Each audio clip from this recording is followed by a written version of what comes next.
Shiloh is mentioned in Tanach the first time during the time of Yoshua and Bnei Israel conquering Eretz Israel. They finished conquering part of Eretz Israel. They gather in Shiloh. That's where they built the Mishkan. They gather and Yehoshua makes a goral to decide where the Nachalot are going to be and which Shevet is going to get which Nachala. And Shiloh falls in Nachalat Ephraim. There is a very detailed description of where Shiloh is in the story of Pelegesh Bagivah. It's almost like giving us an address. ויאמרו, הנה חג אדוני בשילה מימים ימימה, אשר מצפונה לבית אל, מזרחה השמש למסילה העולה מבית אל שכמה ומנגב ללבונה. So we know that it's north to Bet El, and it's east to the road. Okay, and it's south of Levona, which we know exists here. There is an Arab village that is called Labun, I think, that is probably the place where Levona is.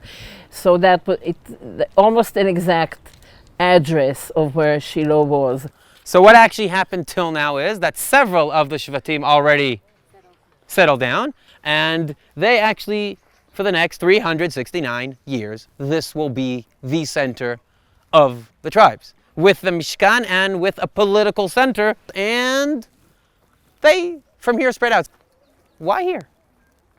What is there here? It's right off the road. It's very central, on the road, in the center of where the tribes already settled.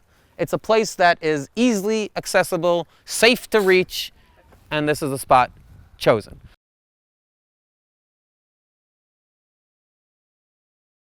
What do we know about the Mishkan? How is it organized? Its door is towards east. The Kodesh HaKodeshim is on the western side, and there's some courtyard around it, right? So what we need to find is a space where we can fit that thing, right? It's 50 by 100 amot. Okay? This is kind of big space. But not only is it a big open space, I need one more thing. And for that I will continue holding Shmuel Aleph open. וילחמו פלישתים וינגף ישראל וינוסו איש לא עליו ותהיה מכה גדולה מאוד ויפול מישראל 30,000 רגלי וארון אלוהים נלקח ושני בני אלי מתו חופני ופנחס וירוץ איש בנימין מהמערכה ויבוא שילה ביום ההוא ומדיו קרועים ואדמה על ראשו ויבוא והנה אלי יושב על הכיסא יד דרך מצפה כי היה ליבו חרד על ארון האלוהים והאיש בא להגיד בעיר ותזעק כל העיר. Who knows the news before who? The city knows before Eli. Where's Eli sitting? Outside the Mishkan. He's waiting to get the information, right? Which means the city, the messenger will arrive in the city before he arrives in the Mishkan. We continue. וישמע אלי את כל הצעקה ויאמר מה כל ההמון הזה והאיש מיהר ויבוא ויגד לאלי ט"ז ויאמר האיש אל אלי אנוכי הבא מן המערכה ואני מן המערכה נסתי היום ויאמר מה היה הדבר בני ויען המבשר ויאמר נס ישראל לפני פלישתים וגם מגפה גדולה הייתה בעם וגם שני בניך מתו חופני ופנחס וארון האלוהים נלקחה ויהי כהזכירו את ארון האלוהים ויפול מעל הכיסא האחורנית בעד יד השער ותישבר מפרקתו וימות. So the city knows first and only later on does Eli know. So the city's up here, that means we need to look for the Mishkan and some open space a little bit further on. We do have quite a large open space here that fits well also to the story. Because if Eli is sitting basically where we are right now, waiting for the news, and suddenly everything up there, people start screaming, because that's where the houses are of the city, he's, okay, what's going on? And suddenly someone running towards him and giving him, and actually transferring the news coming from the battlefield. So this fits quite well. But there's one more thing that helps us here, and that is the following. On all the hills around us, all the hills, they found a little fence. They managed to follow this fence throughout hundreds of yards around.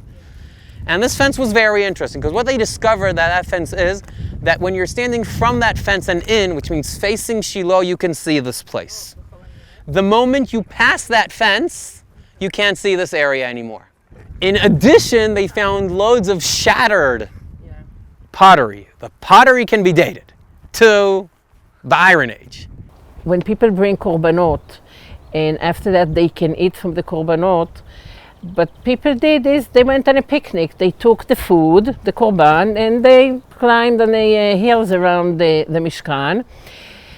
And you can only eat from the korbanot in places where you can actually see the Mishkan. That's one fact. The other fact is that once you eat, you use utensils, plates, and eat from the korbanot, you can't use these plates anymore since they absorb the kedusha of the food. So people broke the plates. So they offer this option that this is the meals of Kodashim, of the Olei Regel, of the visitors that come here for the Mishkan to eat the korbanot, and after they finish eating, they smash it right there and continue on. No one will use this Kodesh absorbed vessel anymore. The importance of Shiloh for Bnei Israel lasted for about 400 years during the time of the Shoftim until the last Shofet, which was Shmuel HaNavi. At that time there was a war with Plishtim, and the Aron was taken from Shiloh. Bnei Israel were hoping that it would sort of help them win the war against Plishtim. It did not. They lost the war big time, and Plishtim took the Aron. And then they came to Shiloh from where the battle was. The battle was in Rosh Ain, which is about 40 kilometers from here.